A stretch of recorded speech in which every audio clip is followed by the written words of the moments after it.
Well, it's been a little while, but I'm glad to be back. And with our first video podcast episode, we will be testing our might today as we dive into Mortal Kombat the movie. That's right, the original 1995 flick based on the video game that came out just a few years prior. Turned the world upside down. Well, how will it measure up on the Bro-ometer? Well, stay tuned to find out if it's going to be a fatality or a flawless victory. Get over here!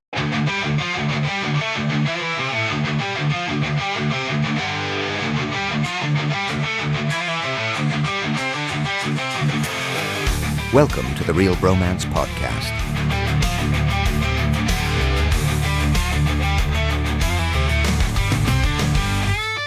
Welcome back to Season 2, Episode 1. And this one... That's one for our non-Spanish speaking. Thank you for clarifying. Thank you. This is going to be our first video podcast. We've been gone for a little bit. We had to wait for some... technology to catch up with us, as we weren't ready to do. We needed to make sure technology was cutting edge for our video podcast, because we weren't going to just, willy-nilly this thing. We were going to do it legit. So I want everyone to know. Right. I want everyone to know we have effects. Well, where did we just go? Oh, look at that. I don't even know. To exotic I don't know. Oh, yeah, we're in limbo somewhere. We were going to rip off Wayne's World, but we decided not to. Because we're not in Delaware. Our checks haven't cleared yet. Exactly. So let's whisk us back to our studio. Let's go back to the studio, please. At least it's safe there. Semi-safe. Now we're back. One thing I have to ask you while we're in video. Yeah. Why are we dressed like identical? Look at this. Oh, yeah, look at that. That's just nifty, isn't it? Yeah. It's like it's uniform. Bromance Podcast. Maybe we don't even require a uniform. It's pretty good. So I'm thinking maybe people can buy these sweatshirts if they want it at some point in our merch store, which will hopefully be dropping soon. We keep saying it, but we're curating everything, making sure things are nice, and we hope to roll that out soon. We want the best for our viewers and for our listeners, and it's cool to actually walk around with something that you're super, super interested in, super dedicated to. That's why we have these. So, and we want you to have some too. So. Check out our merch store. It'll be coming out soon. It'll be on Instagram and our Facebook with links to go purchase some cool stuff. Shameless plug over. What are we doing today? We're covering the 1995 classic Mortal Kombat. Okay, based off the popular video game. Which one? Which video game? Mortal Kombat.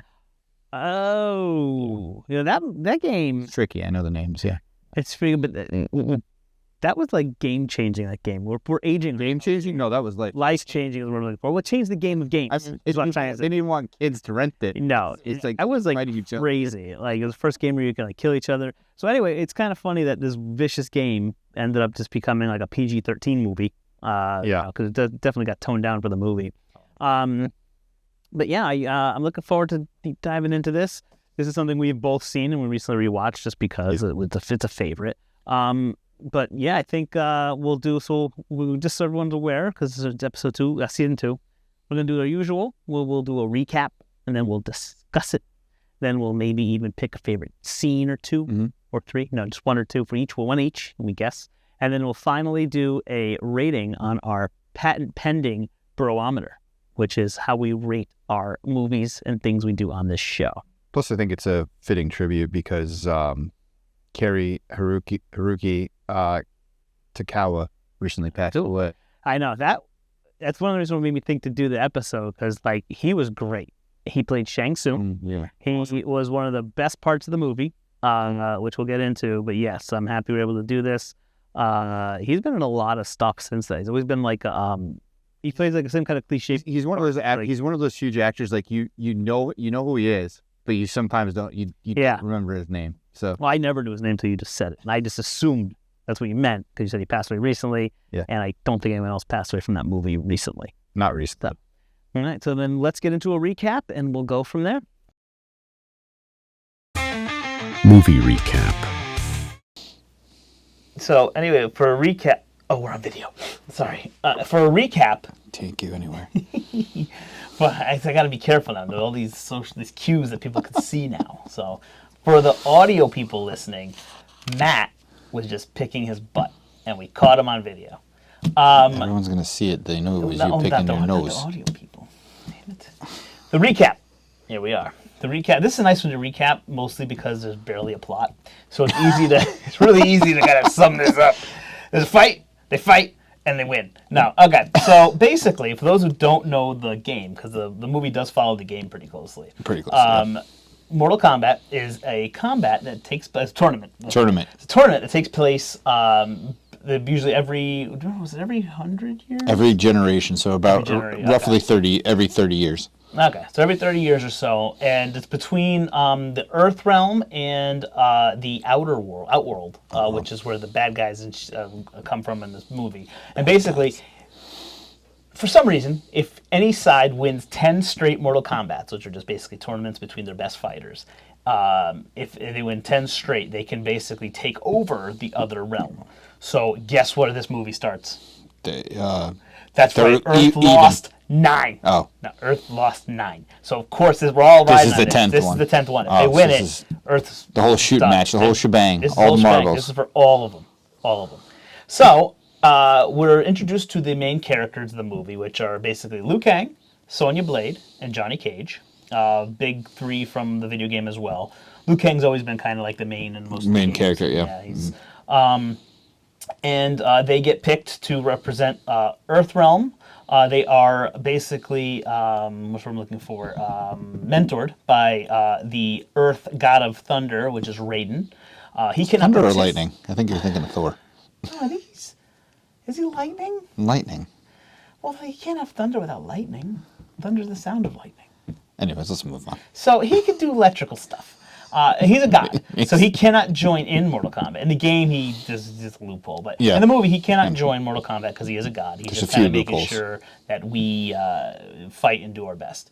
So they get invited to a special island by Shang Tsung, who is basically the sorcerer of the Emperor of Outworld. Yeah, so he's like second in command of Outworld. He's also a previous champion of Mortal Kombat at one point. He has an island on Earth that they go to fight. We meet some of his minions. The most notably would be Scorpion and Sub-Zero, which are also from the video games. Those are the yellow and blue ninjas.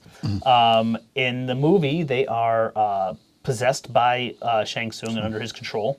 So they do his bidding.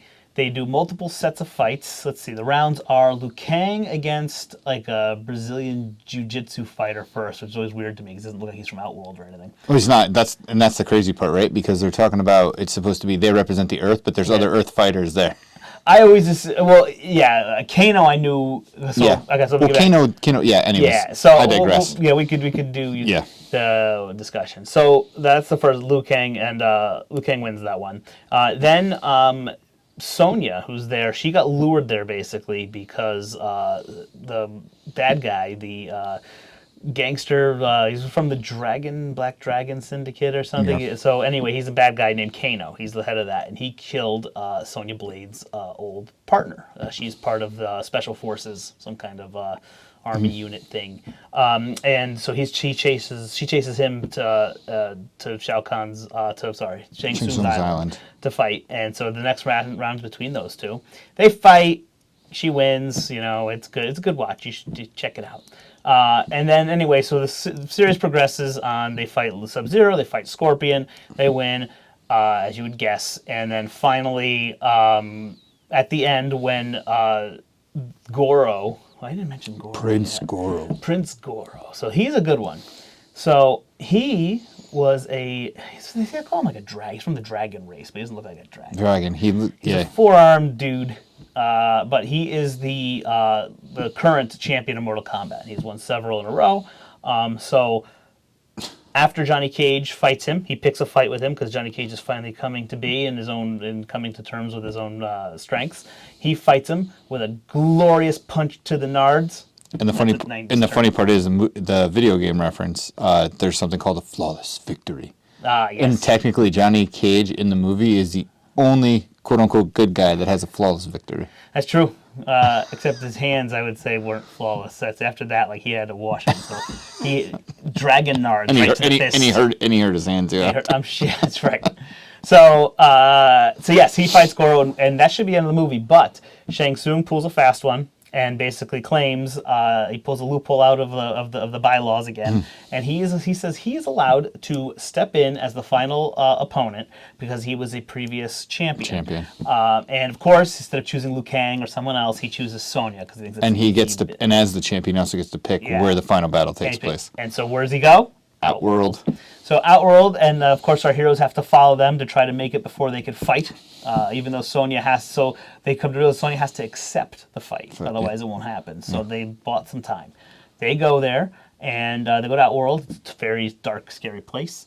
And the first thing they do is meet Shang Tsung's pet, which is Reptile. They've seen him a few times in the movie so far, but now Reptile takes a human form. He's the Green Ninja, if you're paying attention for the video game people at home. And Liu Kang fights him and wins, and then they find their way to Shang Tsung's tower, where finally Liu Kang challenges Shang Tsung, as he should. He is there to basically avenge his brother, who Shang Tsung killed before the movie, basically to kind of get Liu Kang hooked in. Yep. Yeah. So through some trickery and things like that, Shang Tsung pulls some stuff out. He uses the souls of the people he killed to trick Liu Kang, even using his brother's soul to do it. But eventually, Liu Kang basically set up the fight that set in 1995 that set up a generation of us that went so hard with the music and everything. Oh, yeah. So Shang Tsung dies. Mortal Kombat ends. We are the winners, so therefore we broke the 9 streak, so I technically have to start over again. And everyone's happy ever after. No, they don't. The movie, of course, can't end with a happily ever after note. At the end, they are celebrating at Liu Kang's temple, Temple of Light, I think. It's Temple of Light. Temple of Light. And all of a sudden they hear a growl. And Raiden's like, it's the Emperor. And who else but Shao Kahn, who was the big baddie of the video games that you don't see till the second game, breaks through the temple in a giant form and says, "You weak, pathetic fools, I'm here for your souls." And of course it ends with Raiden saying, "I don't think so." With a cool little lightning bolt to his finger. Fighting pose, and star wipe in the clear. And that's the end of the movie. That was a roundabout recap. But basically, tournament, they fight a whole bunch of people. The discussion will be better. We can get into more of the fights and how they do things. But it's a pretty simple movie. It is entertaining. Funny, loosely based off of this whole movie premise was based off of Bruce Lee's 1973 Enter the Dragon. And Liu Kang was Bruce Lee. Bruce Lee, yep. And he goes to an island, and he has to fight. He has to go through a tournament and things like that, which was pretty cool. So. Well, it's funny how much stuff. We'll get into the discussion. But let's get into the discussion. Romantic discussion. And I think we're ready to discuss this masterpiece, this wonderful tapestry of... Throwing around masterpiece, really loose and free. I only do that because I compare it to the sequel, which I already... I know. Oh, the sequel. Oh, God, I don't even know if we can review that on this show. It is, unless we just do it as part of a blooper, like the worst things ever. But so overall... we'll get into the actual ratings and stuff, but I kind of want to know what's your feelings of the movie. What did you think of this? I mean, as a kid, I thought it was great. I distinctly remember, though, going to the movie theater, and I don't know why. My grandfather took me to this movie. I asked him to. And I just remember him leaning over to me and go, "Why is it so goddamn loud?" Because the soundtrack was up really loud. And for anyone that has seen this movie or anyone that has played the video game, when you say Mortal Kombat, it's not like Mortal Kombat. How is it? Mortal Kombat! Bam, bam, bam. And it screamed in the EDM soundtrack is just pumping. And I just remember my grandfather, he was younger at this time. He was like 65. He was like, "This is way too goddamn loud." Wow. Even the intro, I remember being like the fire with the Mortal Kombat symbol was just super techno stuff going in. Yeah, like this was the 90s like thing. It was so perfect. Really loud. And despite it being loud, like the music was good, and it still holds up. Like music wise, I don't know. I think our generation still digs it. It defined the album itself defined the genre. Yeah. So originally when this movie came out, they were looking for they got rejected by Sony and Virgin Records because they had a difference of opinion because they wanted to use like Van Halen and Janet Jackson on the soundtrack. Janet Jackson's interesting. Van Halen though, like a metal thing. I would expect like that. I don't think it fits the Mortal. I don't think like Van Halen. Yes, Van Halen, great band, but I don't think it fits for what they were trying to do. But in the end, they ended up going with like a very, very small company. It was TVT or something like that. They ended up. It was the first EDM record in history to go platinum. And it went platinum in less than 2 weeks, which is insane. How much of the soundtrack was original to this? Like, I just found out recently when you were looking this up, like some of the songs were actually real songs. But like, how much of that soundtrack were real songs versus made for the movie? Majority of it was made for the movie, but like I know there's that scene that I when we were researching this, I played for you with the reptile fight scene, which is an iconic song. Yep. But it's a very small snippet of it and just basically looped because it was made by Tracy Lords made that song. Which I never knew. And they were speaking in it because I remember playing it for you. You're like, when did that happen? And it didn't. It was a loop. It was looped. But it's a cool sound. And what's funny is because during that scene with the clip they chose, it's so good. If they did let the words come in, it would have ruined the whole scene. Yeah, it was like perfect. Yeah. Like, so that's funny. Yeah, I didn't know that. I thought all those songs were original to the movie. But yeah, that soundtrack. Like everyone knows, like just the main Mortal Kombat theme is like everyone's iconic. Everyone knows it, and even if you take out the Mortal Kombat and the character names and they say in it, like it's just a good You just know the beat, the rhythm. Yeah, people know it. So that's good. I mean, so that's the soundtrack. I would say, what do you think about the portrayals? Because I'll say this, and I feel bad about this. The guy who played Liu Kang, which I assume you have. Robin Shu. You're good. Yeah. I feel so bad for him because why? He was awesome in this, and then if I remember, I'm not as much of a movie buff as you in terms of knowledge, but he did this in like Beverly Hills Ninja, and then like with Chris Farley, and then like he disappeared. But he had a huge. So he was huge. He was a stuntman in Hong Kong before he did this movie. That's surprising. And he actually. Paul S.W. Anderson is the guy who did this. He did the Resident Evil movies. Oh yes, that's okay. I know that. Okay. So Mila Jovovich's husband, when he started filming this, he didn't know like how to do the fight scenes. Robin Shu basically took over as a stunt coordinator for this movie, told him the secrets of how to do the scenes, which is basically like a wide shot, which is very short, and then everything else is like close up, like the punches and everything like that was close up. So he basically told Paul Anderson like how to shoot this movie, and some of the wire things and some of the martial arts techniques that he used from Hong Kong set the stage for movies like The Matrix and stuff like that. So yes, he didn't go into a lot of movies, but his expertise and his knowledge kind of set the tone for action and martial arts movies to come. So like some of the wire work that was done in this movie is some of the wire work that they used in The Matrix and things like that. So like Crouching Tiger. Yeah, like Crouching. Yeah, that makes me happy because I liked him. Like he's just a likable character. He did a great Liu Kang. I think he was funny. Same thing with like the Johnny Cage actor. He was good. I appreciated him as Johnny Cage for the most part. As a kid, it's funny. As a kid when I watched it, I don't think I liked him as much. As an adult, I liked him. His humor was funnier to me. I understood a lot more of it. Excuse me. Oh, that stinks about video podcasts. Now my yawns are like obvious. I can't just cut the audio out. Like the video's like, oh. Yeah, you can just cut it out. So, I liked him overall.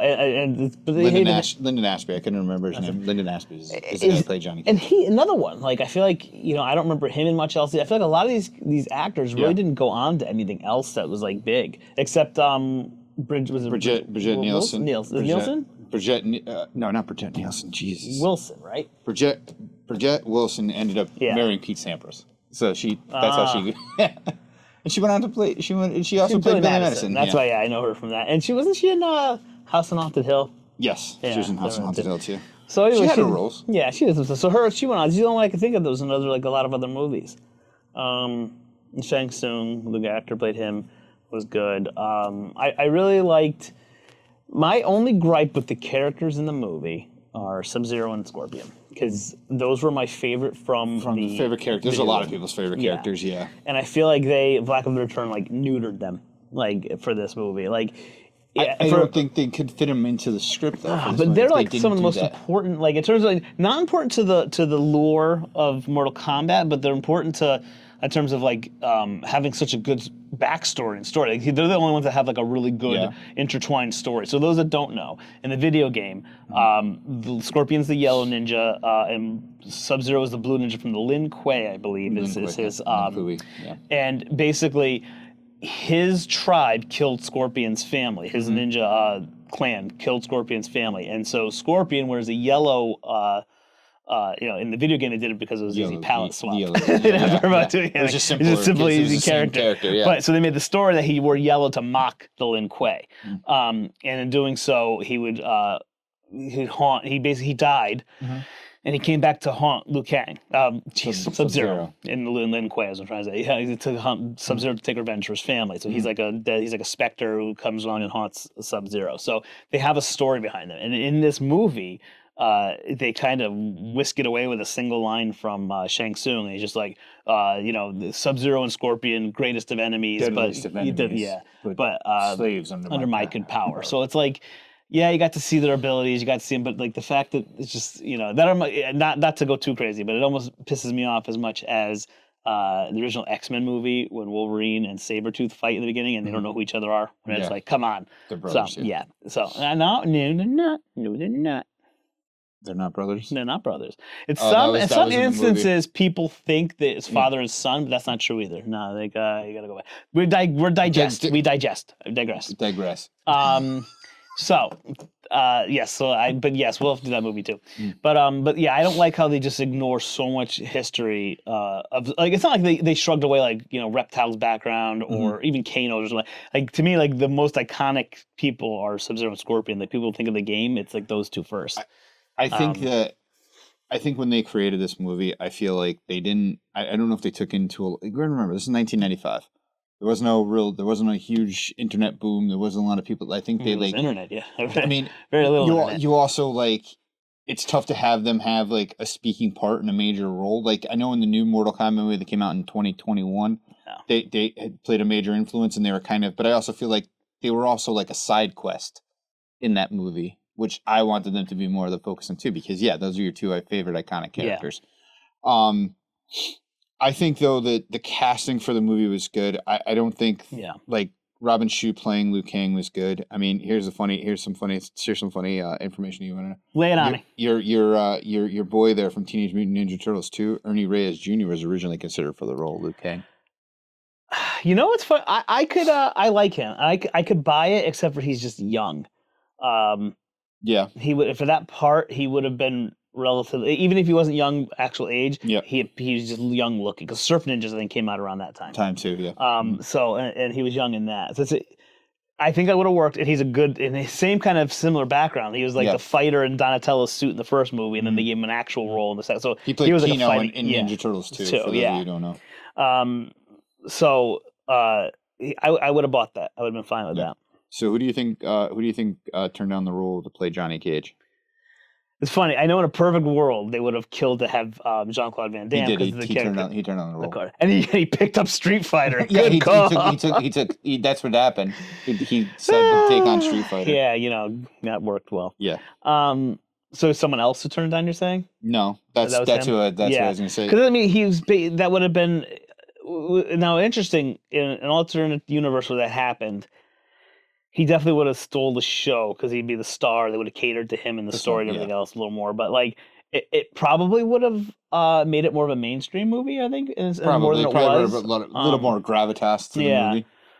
He easily would have been the biggest name. There's not many else. The only else you got is the guy who played Raiden, who was like Highlander. Christopher Lambert. That's right. Yep. So he already had the Highlander fame, and that was the box office. Yeah.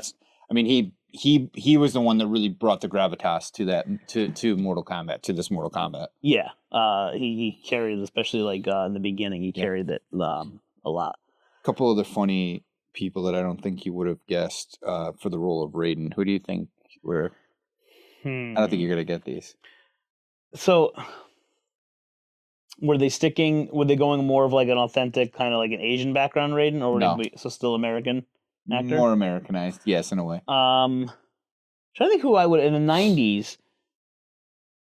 The problem is, like, if it was going to be like a like action-y kind of star with a lot of draw, hate to say it, people tell me Steven Seagal. No.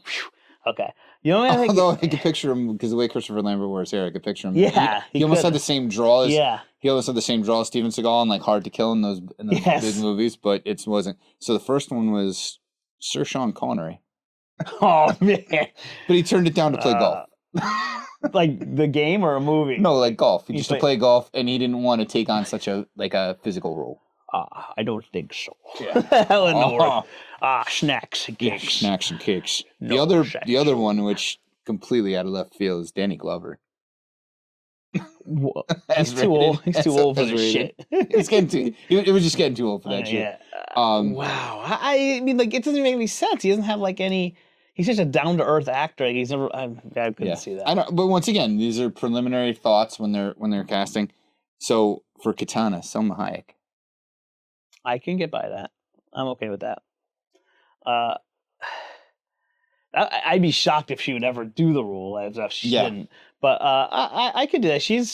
Because Katana is supposed to be very attractive, and she's the actress that did play her was attractive, and I liked her. Yeah. But I would have bought Selma Hayek back then. She would have been age-wise younger like that. She would have fit. That's not a bad one. This is a good one, and I don't know if younger generations might not know this name, but Vernon Wells. Do you remember do you know who Vernon Wells is? The Commando. Oh yeah, let's see the He played. He was the original. He was supposed to be Matrix in Commando, but he ended up being one of the main bad guys. He's not the dead tired guy, right? No, he was the guy with like the chainmail mesh. Oh yeah. Oh wow. Vernon Wells also played the character in Mad Max with the mohawk. He was one of the main guys, and that's actually Vernon Wells too. Ready? Yeah. Never saw Mad Max. Guess we have another episode in the game. So Vernon Wells, British actor. That's kind of where they went when they got Travis Goddard, who ended up playing him in this Mortal Kombat. But Vernon Wells was the actor that they had offered him the role, and he turned it down. But he recommended Trevor Goddard, which if you know who Vernon Wells is and you've seen him act, they're very, very similar. Their speech pattern, I think they're both Australian. So that would have been a good one. Here's a crazy one. This is crazy. So for Sonya Blade, who was played by Bridget Wilson. Are you being Sampras. Like pretentious, or is it really Bridget? It's Bridget. Yeah, it's the way. Bridget? No, it's not Bridget. Bridget. It's Bridget. Veronica Vaughn. Veronica. Oh, that Veronica Vaughn. Originally, she was cast, but then the casting took so long, she ended up taking on Billy Madison. Interesting. And then, so they ended up casting someone else as Sonya, and she was ready to play Sonya. She was training, and that's when she broke her hand. Do you know who that is? Blonde? Yes. Yeah. I may have heard this. Okay. Is it Jennifer Aniston? No. Damn, I thought it was. No, it was actually Cameron Diaz. Interesting. I couldn't buy that. They brought her on because Bridget Wilson, it was taking so long. Bridget took on Billy Madison, and then they cast Cameron Diaz. She was ready to play. She was training, broke her hand, and then they went. And Billy Madison had rapped, so they brought Bridget back on. So Bridget was the original. So they wanted. She was the original. Okay. It just took too long. Wow. She took on Billy Madison, hired Diaz. Diaz got hurt training for the role, and she came back. That'd be interesting to see. This is all off The Mask too. So off her performance in The Mask, she got this role. That's funny because obviously she had the looks. I couldn't buy her being a fighter. That's even in Charlie's Angels, like, and that too. Like, I don't know. That's a tough one. I don't know if I could have got behind that. Yeah. What's funny to me is that they pushed so hard for Bridget. Then the sequel. Nope. She wasn't in it. So that's I just think everyone didn't want to touch that one with the 10-foot pole except for Robin Shue. So. And Katana. Katana played her. So well, I'm glad. I think the cast they picked then was good. I will say the only thing out of all those I would love to. It would have been cool to see Jean-Claude Van Damme as Johnny Cage, because that's what the character is based off. Character though. At that time he was an egomaniac too, actually, and he would have taken over the movie and would have all been about him. And I feel like we would have lost a lot of the movie. It would have just been a focus on him. But do you think Street Fighter would have been better without him then? What if it was a switch? What if Street Fighter was like because like that, I don't know. I don't think anything could save that movie.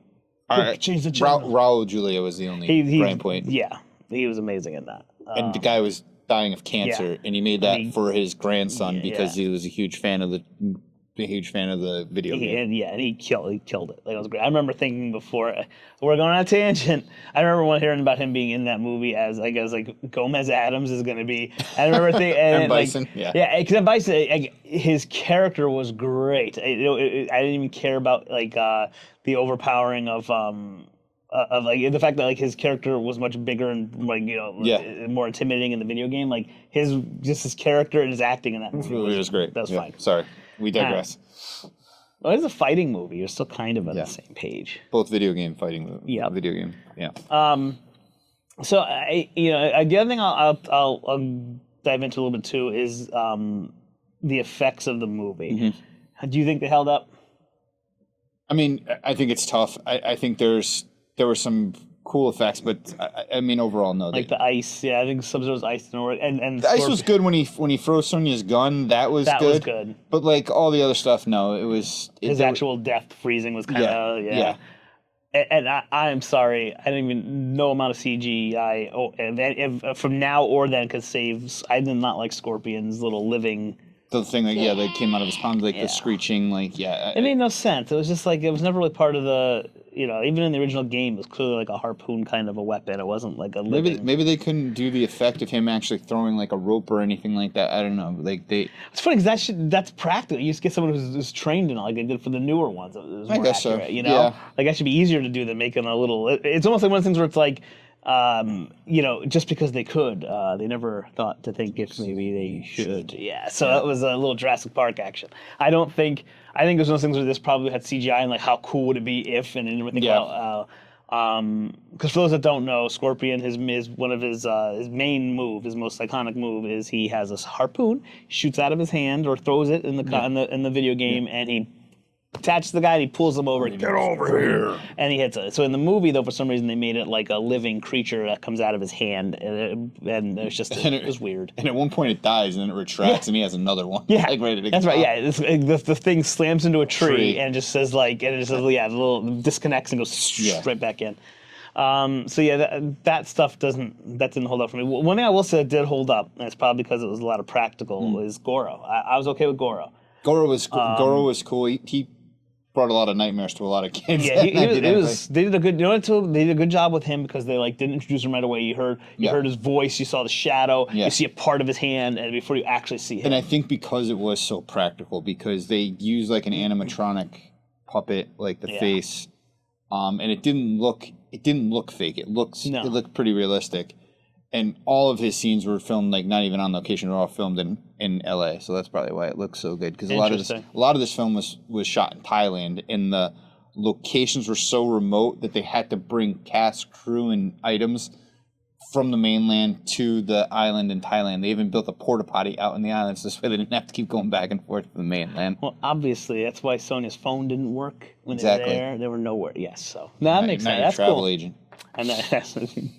That's going back to the character. I think the actor for Johnny Cage is so funny. I just couldn't picture.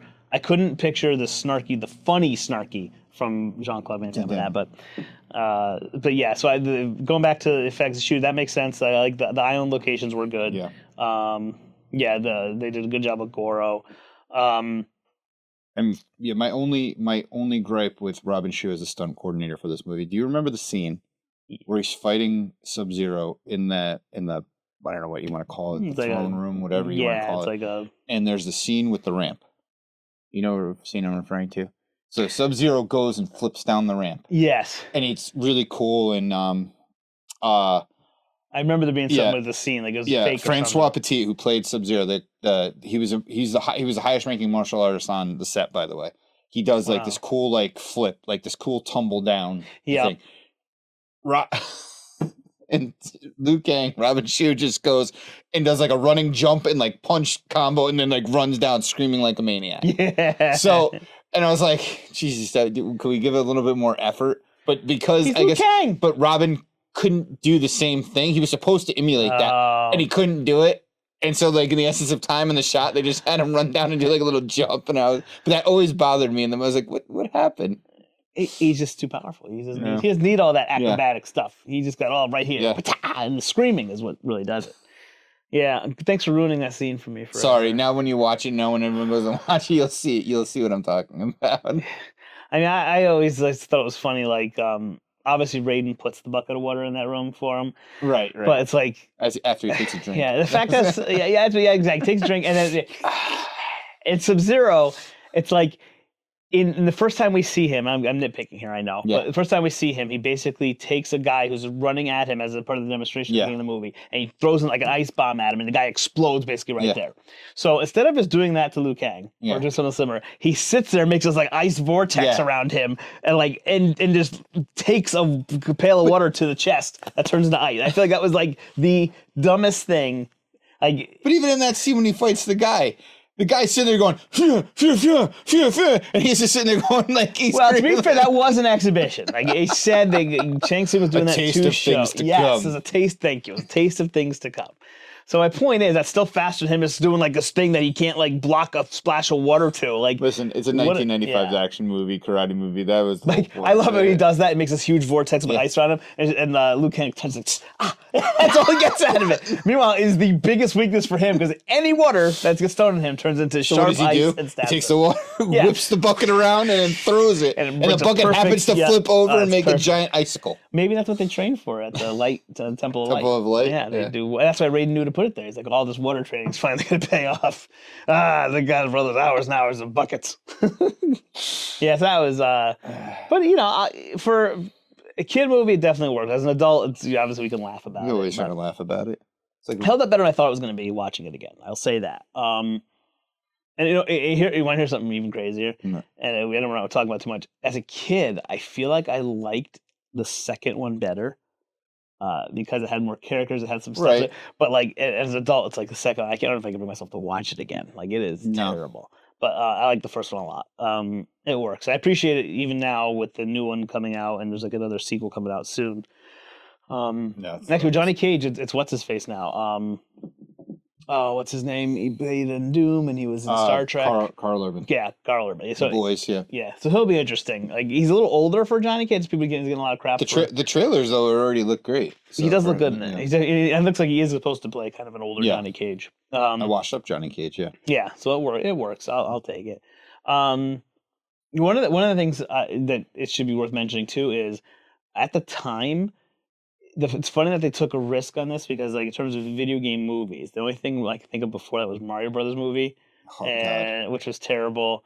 And I'm sure there's another one. There's got to be other video game movies. There probably wasn't. Yeah, but like, this is easily the best one of its time. Like at that time, I think this probably proved a little bit that a video game can make a movie. And it's funny too because, you know, it has such a little plot to begin with, but it still made a decent movie. And Mario has so much lore and things like that too. And that movie was just so terrible. So it just shows how like the difference is between the studios and what they want to do. I mean, it's just crazy, like to think like how like these genres of movies have changed over the years. You look at like, you know, these movies, and you going back to what you're saying about like people in this movie you haven't seen and really much else. But you got to remember too, like movies weren't cranked out as quickly. That's true. Back in 1995 as they are now. I mean, sometimes you still get long periods between movies, like the 2021 Mortal Kombat, and now the new one's not even out yet, but it's a sequel to that one. Yeah. But it's like, you know, they were doing other things. Sometimes some of these guys were, you know, producing, they were doing other things. They were doing TV. They weren't, you know, they weren't. And a lot of these people in these movies are not household names. Not big. Christopher Lambert was the big one. But if you look at it, Highlander, there's a few other movies that he's done, but nothing that, you know, we would have watched at our time either at our age. So that's true. So, you know, I mean, I'm just trying to think like Bridget Wilson she did Billy Madison. She did House on Haunted Hill. I know she's in a couple other things too. Yeah. She's I think she's a lot of television too, if I remember correctly. So, yeah, but I appreciate the movie as a piece of like 90s nostalgia for the video game. And I'm definitely glad we covered it. Because it's funny, it's one of those things where I didn't think about even using it for the show, but like you guys watched it recently and you're talking about it. It's like, let's just do it. Yeah, but it's a part. I feel like it's a piece of our our canon for when we were growing up. Like it was a popular movie back then. Like I said, it was just enough, and we've talked about campiness on this podcast before. Yeah. I think it didn't take itself too seriously. It was supposed to be a bit campy because the video game is a bit campy, And it's based after like every campy movie. We already talked about how like we said Bruce Lee, Enter the Dragon. It was based off of that. Like Big Trouble, Big Trouble in Little China. Yeah. And it was trying to bring pop culture in when the video game was created. Jean-Claude Van Damme was Johnny Cage. Yeah. Bruce Lee was Liu Kang. You brought all those people in, and that's why I think it was important to cover this movie because it is. Yeah. You still think about it, it's still a good movie. And like I said, the soundtrack is it's iconic. I'm pretty sure we could bring like a boombox with 90s boombox into a crowded area. Put it in the tape deck. Rewind it to or maybe fast forward, depending on where it is, to the right spot with that main Mortal Kombat theme, and we would just watch every millennial just getting down. Yeah. Like, I think this is the way. Everyone knows that. Whether you saw the movie, didn't movie, like anyone in our age, which, what are we, 25 now? Yeah, we're 25. Anyone in our age group would be like, yeah, I think they know it. So, yeah. Anything else you want to go over? I think... No, fun fact. I love fun facts. Fun fact. The scene you were talking about when we did the recap when you see Shao Kahn. Yes. Do you know who voiced Shao Kahn for that movie? Uncredited, by the way.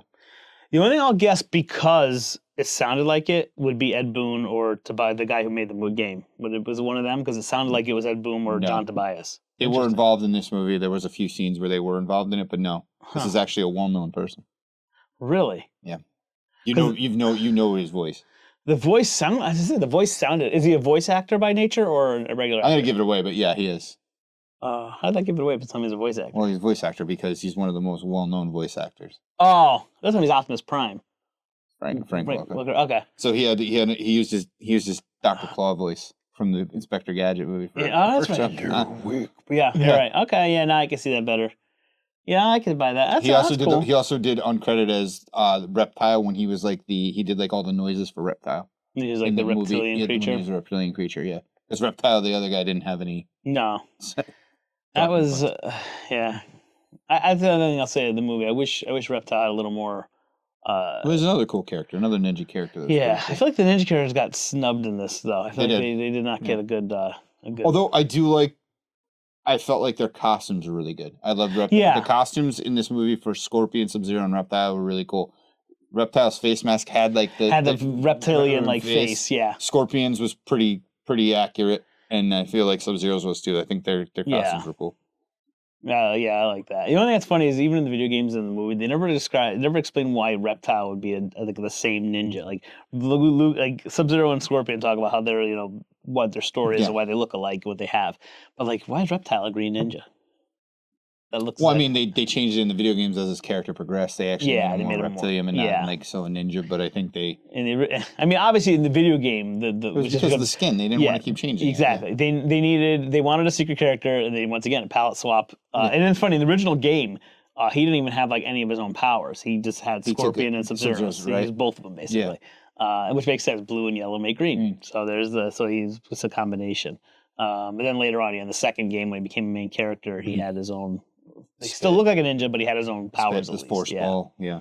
All right, so I think next we should be taking a look at our favorite scenes. Yep. And there's a lot to choose from here, so it'll be interesting to see. Absolutely. So stay tuned. Favorite scenes. Favorite scenes. I had to recenter myself a little bit. I felt like in the last one Is that good? You're uncomfortably close.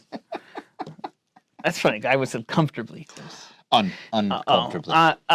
So we're gonna do our favorite scenes now. It's been a while, and this is good. Now the people can see how we guess, how I stare into your soul when I try to guess your favorite scene. Do you want to guess mine first, or should I guess yours? I want to try to guess yours first. Go ahead. You'll never guess it. Really? You probably will. I have deduced that your favorite character I know is Scorpion. I think your favorite scene is actually the scene when they bring him into Scorpion's lair and he has some of the cheesiest lines in the entire movie. I hate you. Where he goes, "Welcome, get down here." Yeah, that is my favorite scene.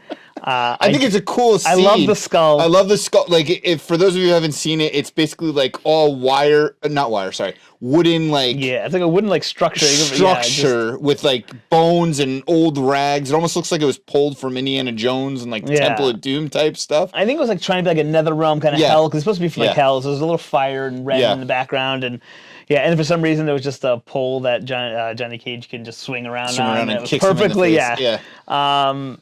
But yes, that is that's the you know it is because Scorpions. I didn't think you would get that quickly, honestly, because it's not like it's like the main scene of the movie. Yeah.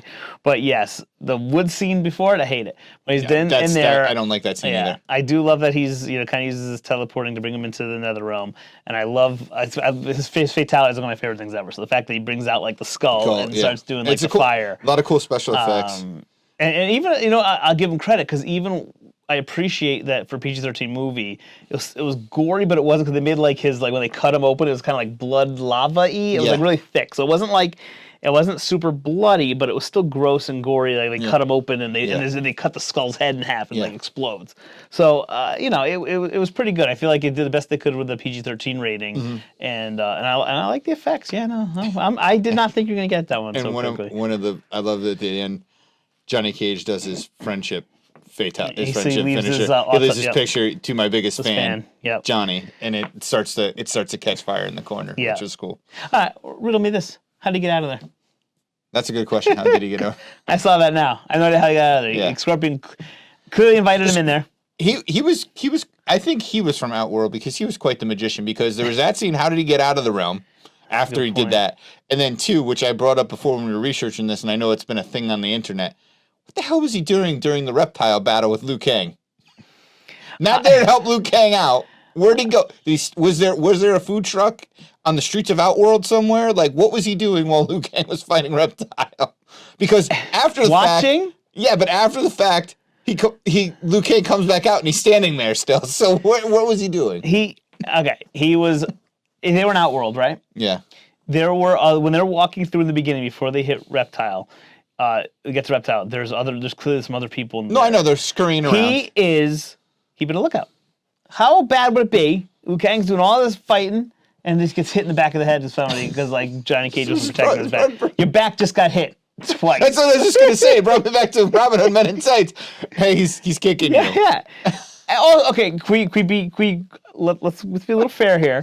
The man did just come off of a flawless victory on Goro. I'm pretty sure he's like someone else could do something at this point. I'm sure, yeah. Right, because up until that point, like he was the last one to something big. Liu Kang didn't do jack yet. Like yes, he did. He only had one fight in the entire movie, and then he had one fight. Johnny Cage had one fight, except for Goro had 4 arms, which is like 2 people. Liu Kang had already fought 2 bad because he fought the martial artist with the bow staff in the beginning. With the guy you thought was Brazilian. No, he was Brazilian. He was. And he did like jiu-jitsu. He did like a Brazilian jiu-jitsu kind of Do you know why he had a bow staff? No. Because the actor had gotten into a motorcycle accident and they didn't want to have his hand, so they had his hand like always holding something. That's why it started off in a bow staff. I was wondering because that's nothing in Mortal Kombat. No never weapons. happened in Mortal Kombat, but that's why they did that. Interesting. Yeah. That's good to know. So, yes, you got my start. Now my turn to guess yours. So, what I think... The end credits. No, yes. So, part of me obviously wants to go through the finale with the fireball from Liu Kang and Shang Tsung into the pit where he gets impaled on a spike. But I think, because I know you and your talk and your love of a certain green ninja, I was going to say the reptile fight with Liu Kang in Outworld. So that is I'm going to say it is my favorite. If that's not what you were thinking, don't give it to me. I don't want any charity here. So, I mean, that is one of my favorite scenes, but I do have another one. So, this one is better than that one? I think so. All right, then I'm going to guess. I don't think it'll be the Sub-Zero one. I think you ruined it for yourself with the fight and running down the ramp. I'm really disappointed in that fight. I'll guess the nut punch with Goro. No. Interesting. Yeah. Is it the last fight? No. All right, then I give up. What is it? It's actually the scene where Sub-Zero and Scorpion are introduced. The first one where they do because all the characters are there. The main character and just and then once again, like Carrie's like intro to them and his whole demeanor. It's not even, it's even after they get their asses handed to him by Raiden when he comes in. Is she not talking about in the boat? You're talking about when they're in like the no, dinner? on the boat. Oh, no, on the boat. On the boat okay. when they come out and they, you know, I know it's stupid because he's standing there like this and he has this stupid, you know, but it's just I just like that scene and I think, like I said, Carrie brings like that cool. Oh, Lord Raiden, how nice of you to join us. He is good there. Yeah, and you know better than that sorcerer. Yeah, that's pretty good. Yeah, okay. That's why you definitely because it's like all the main characters are kind of put in there. That's why. Not I like Kano. Not my man Kano. We didn't talk about Kano enough. Kano was great in this movie. He was. Unfortunately, that actor died in 2023. Trevor. Oh, that's right. I heard it's funny. Almost every actor that's played Kano in some live action form has. Not everyone. I shouldn't say. How many Kanos have there been? There's been they did like those made for TV movies and stuff like that. Not counting like the cartoon ones, but not the last guy that played Kano, but there was another live action Mortal Kombat with Michael J. White. He played. Oh Jax. yes, I forgot about that one. Yeah, that actor that played Kano in that actually passed away too. So, wow. I think he was the second one to play after Trevor Goddard played him. So. Wow, that stinks. Okay, the real question is, what about the original motion capture guy from the game? Is he alive? No, he's still alive. And the funny, they actually auditioned for this movie and they didn't get the roles. They couldn't get the roles themselves. That's rough. Yeah, that's funny. And for those who are looking for more Mortal Kombat, I should say, this is not we're not getting paid for this, obviously, I wish. But I did pick up the Mortal Kombat Legacy game recently. It says Mortal Kombat 1, 2, 3, Ultimate Mortal Kombat 3, and Mortal Kombat Trilogy, and a few more. And it's good. Like it's not the fact that they have the games in it, but they have like a great behind the scenes. Like it's like almost it plays like an interactive documentary, because you can play the game and you watch the behind the scenes of how that game was made. But it's really cool to see how they did all like the live action stuff and motion capture, all that kind of stuff. And one of the funny things about talk about Street Fighter and everyone was like, they talked about how they had a Street Fighter arcade in the development studio where they were making Mortal Kombat. And they were like, "Oh, you're just using this to copy Street Fighter." And they're like, "No, we're doing it to make sure we copy nothing." Like they wanted to be so far from Street Fighter. They did it as an anti thing. Like, which I think they did. Yeah, they did. Everything's different. Even from how you block, how punches work, the fatality, all that stuff was just very different. Yeah. It wasn't the same. Anyway, so there's a good game. And I just thought about it because I've been playing that too. All right, so I think next we'll be scoring this bad boy on the Bro-ometer. It's going to be interesting, so stay tuned. Get back here. The Bro-ometer. And it is that time, Bro-ometer. So, those who may not have been here for season 1, shame on you. Go back and watch all of those. If you still don't know what the Bro-ometer is, do your homework. What it is, so Bro-ometer is a play on the word thermometer. And so a thermometer measures temperatures, right? The Bro-ometer. That's very Matthew McConaughey. Measures temperatures. Measures temperatures. All right. You gotta get that temperature down. You gotta get the temperature down. Hot. Yeah. And we're canceled. Everyone's like, this is the worst podcast. They should definitely go back to audio and then cancel that too. Yes, scale 0 to 100. We rate our movies. Basically, a 0 is, pass it. 100 is a movie you gotta see. But your best bro, he's my fill-in right now. I'm just kidding. He's always my best bro. Best bro before you die. So, do you have a rating? I do. It's childhood nostalgia for me, and usually I score movies pretty high. Also, let's just say this isn't an Academy Award winner, so no, I know that. I understand that. And the barometer has nothing to do with that. So This is purely about entertainment value, nostalgia, just an overall coolness. I feel like it's a relatively quick watch, which is not terrible. True. Because I think if it was any longer, it would start to be too ridiculous. Yeah. I mean, for me, like this movie, I feel like I give it an 83. 83. Yeah. That's not too bad. It's funny because that's definitely lower for you. Yeah. Typically. It's not my favorite martial arts movie by any means, but God, you know what's funny? I wouldn't even classify it as a martial arts movie. I know you're not wrong to say that. In my mind, I never thought of it that way. I thought of it as a video game movie first because, and I do love video games. So to me, I guess we're going opposite here. I'm going to give it an 89. Really? I think it's not quite in the 90s range, but it was good. I really like it. It's one of those things where if it's on, I'll watch it. If I see it, I'll watch it. Yeah. I always see clips and stuff online, so I'll watch it. But yeah, no, I like what it did. I think it proved that a video game movie can not be complete trash. Mm-hmm. It saddens me that they turned the sequel into such garbage, and then no one touched it for a long time after that because they didn't want to. Yeah. But yes, I think I'll give it an 89, solid B+, just shy of an A-.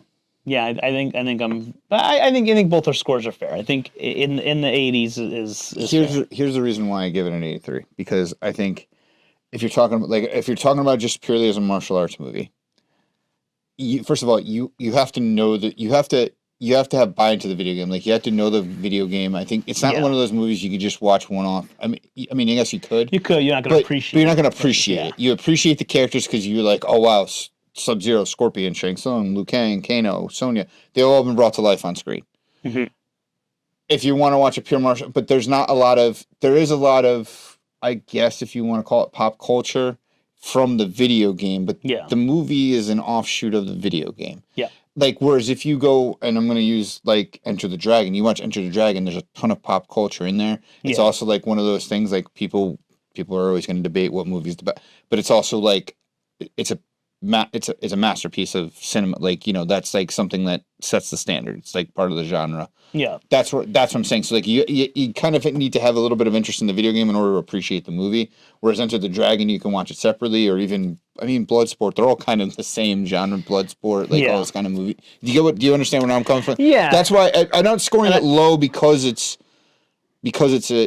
not a good movie. You have to have buy-in, and you just can't pop that in. Like, if I were to sit down with my wife, I don't know if she would know what Mortal Kombat is, but she's not going to appreciate the movie. You're a horrible husband. Yeah, you haven't. Even my wife can like button mash and play some Mortal Kombat. She loves Mortal Kombat. For Christmas this year, we got a Mortal Kombat arcade machine I'm putting together. So it has all the Mortal Kombats. And my wife, it was her idea. She saw it. She wanted it. She used to play it all the time. So I don't know. And that's the funny, and that's fine with the movie, because I come at it exactly opposite. I think of it as less of martial arts. Like, I went to it because it was the video game movie, a video game that I liked. I think we all did, but yeah. So, but all the reasons you said you didn't like, because you had to be vested in the video game. You had to be invested. That's why I like, because I was invested in the video game. So that's why it makes sense. Our scores reflect how we kind of approach the movie. So yeah, no, I would never put it in the same league as those, like, I understand, but that's from my ranking. That's how I'm scoring. Yeah. That's why I'm scoring it the way I am. That's why you're wrong. It's fine. You're. How many more of these episodes do we have to do? I don't know. It took us a long time to get this one out, so who knows? We'll probably see you guys again soon, sometime between now and before I'm completely gray. But with this one driving me nuts and kids and who knows. So I think this is a good wrap up of our first video podcast. I apologize to those listening to us. You can't see our wonderful faces. Just know that we are incredibly attractive 20-something-year-olds. Long flowing locks. I already mentioned I had gray, so I can't really lie about that one right now. Too late, yeah. But it's tastefully gray. It's tastefully gray. Yeah, distinguished. Distinguished is the word. Distinguished. So hopefully join us soon. We will be doing more of these, and I think we're getting back into the swing of things. Yeah. Any ideas for of movies you want to do this season?